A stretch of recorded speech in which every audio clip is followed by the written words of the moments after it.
Jugé sur son apparence, le geste suivant de ce fermier avait définitivement fait taire les sceptiques. Le soleil se levait à peine à l'horizon lorsque Samuel Carter sortit de son camion poussiéreux dans le hangar privé de l'aéroport. Ses bottes crissaient sur le gravier. L'odeur du carburant se mêlait à celle de la rosée matinale, tandis que le bourdonnement des moteurs d'avion à proximité créait une toile de fond pour ce que Samuel espérait être l'un des jours les plus marquants de sa vie. Il ajusta son chapeau à large bord, celui qu'il portait depuis des décennies dans les champs, et sa chemise en jean ainsi que ses salopettes usées témoignaient de longues journées de travail, un travail qui laissait des mains calleuses et des épaules robustes. Samuel n'était pas étranger au scepticisme ou au regard désapprobateur, mais ce jour-là, la situation était différente. Il était là pour concrétiser une vision née d'années de travail acharné, de détermination et d'un rêve. En entrant dans le hangar pour révolutionner son entreprise, Samuel fut accueilli par des jets étincelants, alignés comme des trophées, leur surface polie reflétant la lumière dorée du matin. Quelques hommes en costume discutaient tandis que Samuel s'approchait du bureau de réception. Un homme de grande taille, vêtu d'un costume impeccable, l'aperçut. Ses yeux se posèrent d'abord sur les bottes de Samuel, puis revinrent sur ses vêtements délavés et son chapeau de paille. Le sourire poli de l'homme vacilla un instant avant qu'il ne s'approche. « Bonjour », dit Samuel en tendant la main. « Je suis ici pour acheter un jet. » Le sourcil de l'homme se leva, son sourire se fit plus étroit. « Vous êtes ici pour acheter un jet. » Son ton était soigneusement neutre, mais la pose en disait long. Samuel avait déjà fait face à des sceptiques et savait comment gérer la situation. Samuel n'avait pas toujours été cet homme, se rendant dans un hangar d'aéroport pour acheter un jet. Il avait bâti sa vie à partir de rien, étant né et ayant grandi dans une petite ville agricole du Mississippi. Il avait observé ses parents lutter pour maintenir leur ferme à flot. Il lui avait appris 2 leçons essentielles.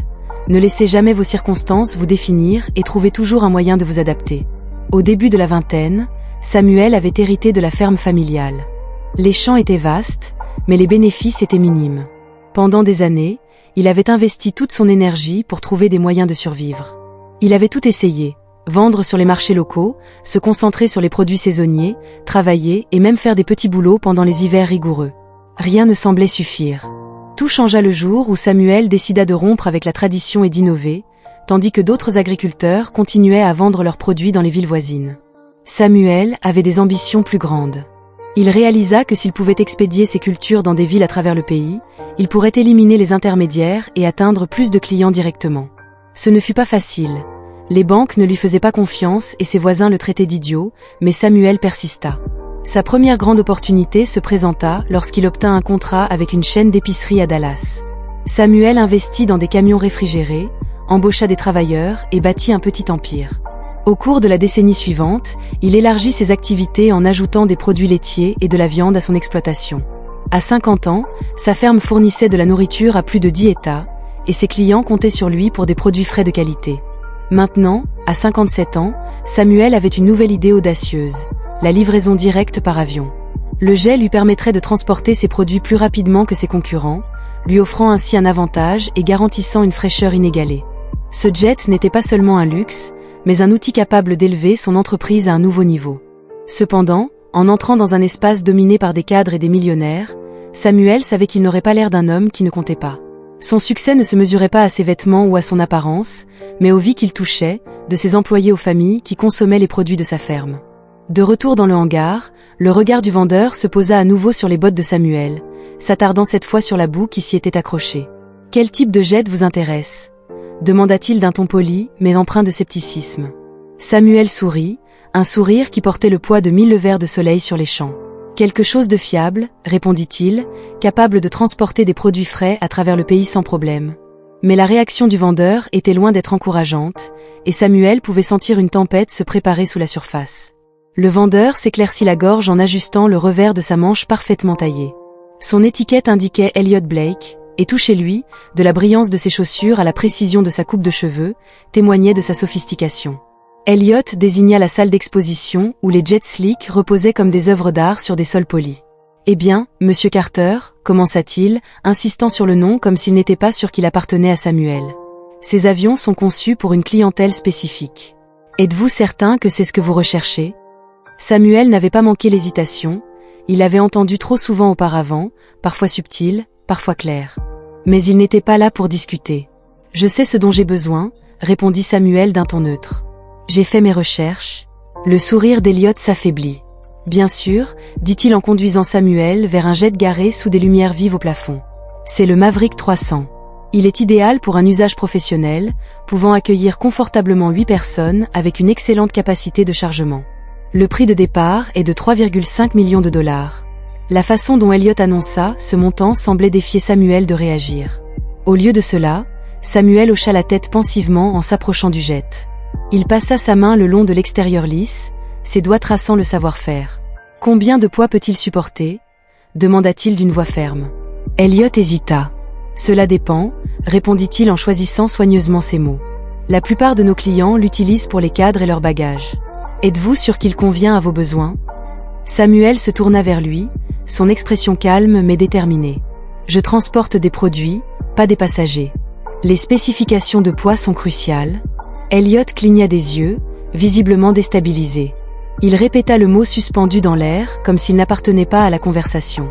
Il jeta un nouveau coup d'œil aux bottes de Samuel, une légère trace de dédain apparaissant sur son visage. « Monsieur Carter, c'est un jet de luxe. Ce n'est pas vraiment un camion de livraison. » Les mots avaient blessé, mais Samuel refusa de le montrer. Il connaissait le type d'homme qu'Elliot représentait, ceux qui mesuraient la valeur à la coupe d'un costume ou à l'éclat d'une montre, des hommes incapables d'imaginer qu'un fermier puisse entrer dans leur monde avec plus que de la terre sur les mains. Mais Samuel savait aussi que les hommes comme Elliot voyaient rarement l'ensemble du tableau. « Je sais ce que c'est », affirma Samuel avec fermeté. « C'est pourquoi je suis ici. » Elliot haussait un sourcil, mais avant qu'il ne puisse répondre, un autre homme s'approcha, vêtu d'un costume similaire mais avec une attitude plus amicale. Il salua Elliot d'un rapide signe de tête avant de se tourner vers Samuel. « Bonjour », dit le nouvel arrivant. « Je suis Tom. Puis-je répondre à vos questions ?» Samuel lui serra la main. « Samuel Carter. Je suis intéressé par l'achat d'un jet pour le transport d'affaires. J'aimerais en savoir plus sur celui-ci. » Tom jeta un coup d'œil à Elliot, sentant la tension mais choisissant de l'ignorer. « Bien sûr, Monsieur Carter. Le Maverick 300 est un excellent choix. Il est polyvalent et a une capacité de chargement maximale de 2500 livres. Souhaitez-vous entrer à l'intérieur ?» Pour la première fois, Elliot semblait vraiment mal à l'aise. Samuel pouvait sentir le changement d'énergie, mais il décida de rester concentré. « Oui », dit-il en faisant un geste vers le jet. « Jetons un œil. » Alors qu'il montait les marches menant à la cabine élégante, Samuel ne pouvait se défaire de l'impression que ce n'était pas la fin des doutes d'Elliot et qu'il était prêt à les affronter de front. La cabine était impeccable, avec des sièges en cuir qui brillaient sous un éclairage intérieur doux. L'agencement évoquait la richesse et le confort, avec des sièges pour quelques personnes, des tables polies pour travailler et suffisamment d'espace pour s'étirer et profiter du voyage. Tom guida Samuel à travers les fonctionnalités, expliquant tout, du système de navigation embarqué à l'impressionnante efficacité énergétique. Samuel, pensif, passa sa main sur l'accoudoir d'une des chaises, imaginant les caisses de produits frais qu'il pourrait charger et les villes qu'il pourrait atteindre. Elliot resta près de la porte, les bras croisés, ne prenant plus la peine de cacher son scepticisme. « Il faudrait apporter quelques modifications », dit-il brusquement. « Les jets comme celui-ci ne sont généralement pas utilisés pour transporter des produits. » Samuel se tourna vers lui, son expression calme mais percutante. « Et pourtant, ils le peuvent », répondit-il. « L'inefficacité et l'efficacité, peu importe ce que vous transportez. » Tom s'éclaircit la gorge, sentant la tension. « C'est vrai », dit-il en entrant. « Nous avons eu des clients qui ont personnalisé des jets pour diverses fins commerciales. Il s'agit de répondre à vos besoins, Monsieur Carter. » Samuel sourit légèrement, appréciant le professionnalisme de Tom. Mais il savait qu'Elliot n'avait pas fini. « Quel type d'opération menez-vous, Monsieur Carter ?» demanda Elliot, ses mots teintés d'une condescendance à peine voilée. « Si cela ne vous dérange pas que je vous le demande », Samuel prit un moment pour réfléchir à sa réponse. Il aurait pu facilement ignorer la question, mais il décida de laisser son histoire parler d'elle-même. « Je possède et gère Carter Farm », dit-il d'une voix ferme. « Nous fournissons des produits frais, des produits laitiers et de la viande aux chaînes d'épicerie dans 10 États. Mon équipe compte plus de 50 employés et l'année dernière, nous avons généré 12,8 millions de dollars de revenus. » Un silence s'installa dans la cabine. Le sourire narquois d'Elliot s'effaça, remplacé par un éclat d'incrédulité. « 12 millions », répéta-t-il comme si ce chiffre lui était étranger. « C'est vrai », affirma Samuel. « Et nous continuons à croître. La demande augmente et je suis ici parce que ce jet nous aidera à y répondre. Mes clients comptent sur la qualité et la rapidité, et c'est exactement ce que je compte leur offrir. » Tom semblait vraiment impressionné, tandis qu'Elliot peinait à assimiler ce qu'il venait d'entendre. Je suis c'est toute une opération, balbutia Elliot en tentant de se ressaisir. Je n'avais pas réalisé que vous aviez une telle demande. Pas, dit Samuel clairement. Sa voix n'était pas en colère, juste factuelle. Vous m'avez regardé et vous avez supposé. Les mots flottaient dans l'air, indéniablement lourds. Elliot ouvrit la bouche pour répondre, mais aucun son ne sortit. Tom, sentant l'importance du moment, brisa le silence. Monsieur Carter, je pense que ce jet pourrait être un excellent choix pour vos besoins, dit-il d'un ton sincère. Si vous le souhaitez, je peux vous mettre en contact avec notre équipe de personnalisation pour discuter des modifications. Samuel appréciait cette tournure des événements. Elliot avait perdu de sa confiance, visiblement mal à l'aise. Samuel, bien que secoué, capta le regard d'Elliot sans s'y attarder. Il avait rencontré d'innombrables personnes comme lui au fil des ans, celles qui le sous-estimaient, le rejetaient ou l'ignoraient complètement. Mais Samuel avait appris depuis longtemps que la meilleure façon de gérer le doute n'était pas par la colère, mais par les résultats. Alors qu'il sortait du jet, Tom s'excusa pour aller chercher des documents, laissant Samuel et Elliot debout près des escaliers pendant un moment. Aucun des deux hommes ne parla, puis Elliot s'éclaircit la gorge. Je vous dois des excuses, dit-il d'une voix plus basse. J'ai mal jugé. Samuel se tourna vers lui, son expression restait neutre. Vous n'êtes pas le premier, répondit-il simplement, et vous ne serez pas le dernier. Elliot hocha la tête, son regard se perdant sur le sol. C'était mal. Je veillerai à ce que tout se passe bien à partir de maintenant. Samuel l'observa un instant, fit un léger signe de tête, ce qui était tout à fait normal, mais même si la tension s'apaisa, il ne put s'empêcher de se demander combien d'autres avaient subi le même jugement sans jamais avoir l'occasion de prouver leur valeur. Cette pensée l'accompagna tout au long de la journée. Le comportement d'Elliot avait commencé à évoluer, probablement en raison de la culpabilité qu'il ressentait face à la gravité de la situation. Son attitude, autrefois désinvolte, avait laissé place à une forme de respect, ou du moins à une tentative de respect, lorsque Tom était revenu avec les documents. Elliot était resté attentif et avait fourni des détails sur les spécifications du jet. Son ton était devenu plus doux et plus professionnel, mais Samuel avait toujours perçu un courant sous-jacent d'inconfort. Elliot n'était pas habitué à avoir tort, et cela se remarquait. Ainsi, M. Carter Elliot avait commencé à s'exprimer avec prudence. S'ils allaient procéder à l'achat, il avait suggéré d'ajouter un plancher de chargement renforcé, ce qui aurait aidé à la répartition du poids. Samuel lui avait jeté un regard en notant l'effort et avait décidé de faire un compromis. « C'est une bonne suggestion, » avait-il dit, « je devrais en parler à votre équipe de personnalisation pour m'assurer que cela correspond au modèle commercial. » Elliot avait hoché la tête rapidement, presque trop avec empressement. « Bien sûr, nous pouvons organiser une réunion dès que vous êtes prêt. » Le changement de ton d'Elliot n'avait pas échappé à Tom, qui avait échangé un regard complice avec Samuel. C'était subtil, mais palpable, une compréhension partagée entre deux hommes ayant déjà été témoins de ce genre de comportement. Samuel avait apprécié le soutien silencieux de Tom, mais il n'était pas là pour chercher une validation, il était là pour accomplir sa tâche. Alors que la conversation se dirigeait vers les prix et la logistique, Samuel était resté vigilant. Il connaissait ses chiffres et n'était pas prêt à laisser quiconque lui vendre des fonctionnalités superflues. Elliot avait tenté une ou deux fois de proposer des options supplémentaires que Samuel avait rapidement rejetées. Lors de la troisième tentative, Elliot avait compris que Samuel n'était pas une cible facile. Au moment où ils avaient terminé, Elliot semblait réellement investi dans la réussite de la vente. Il avait même proposé de superviser personnellement le processus de personnalisation, un geste que Samuel ne savait pas s'il était motivé par la sincérité ou par un besoin de contrôler les dégâts. « Merci, Monsieur Carter », avait dit Elliot en concluant la discussion, « nous devrions nous assurer que tout soit traité avec soin. » Samuel avait simplement hoché la tête, son expression demeurant impassible. « Je vous tiendrai au courant. » Alors qu'il se dirigeait vers l'entrée du hangar, un petit groupe de personnes rassemblées près de la réception avait attiré l'attention de Samuel. L'un d'eux, un jeune homme noir d'une vingtaine d'années, vêtu d'un uniforme de maintenance impeccable, parlait avec animation à un homme plus âgé qui semblait être un manager. D'après leur langage corporel, il était évident que le jeune homme plaidait sa cause, mais le manager ne semblait pas impressionné. Samuel avait ralenti son pas pour observer l'interaction. Le jeune homme avait levé les yeux et croisé le regard de Samuel, son expression se transformant en une sorte de reconnaissance. Samuel ne savait pas pourquoi, mais quelque chose dans cette scène l'avait touché. Il s'était tourné vers Tom et Elliot. « Donnez-moi un moment », avait-il dit d'une voix ferme mais calme.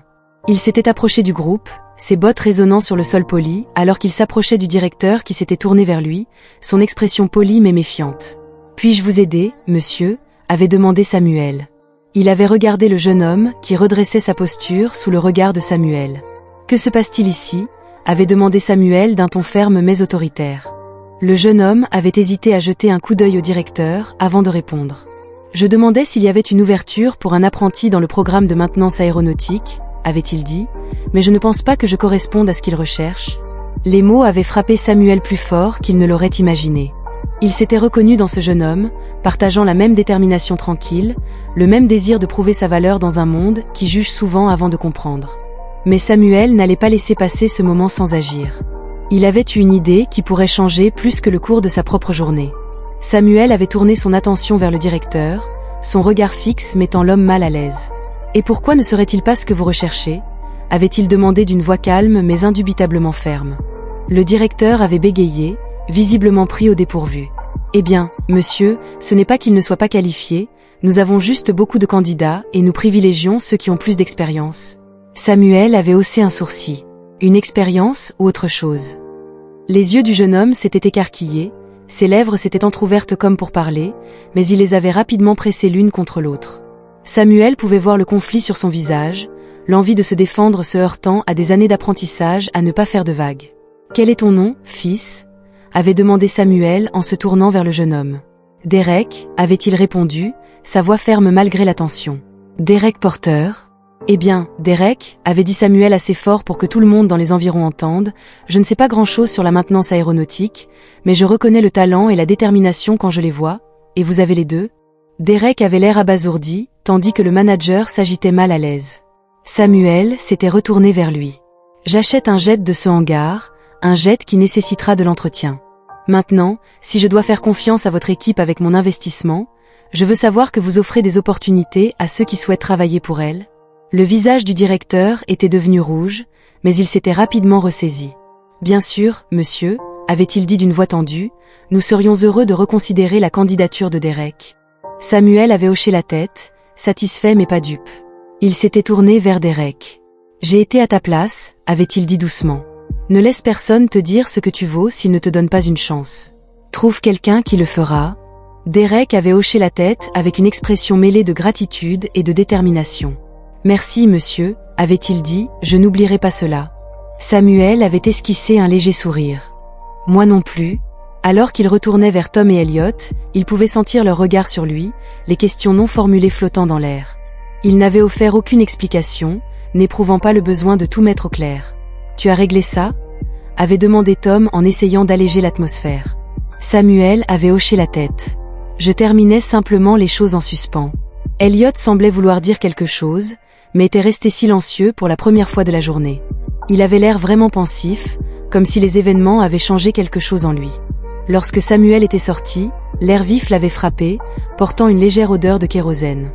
Il avait levé les yeux vers le ciel, son esprit ne s'emballant pas avec des doutes mais avec des possibilités.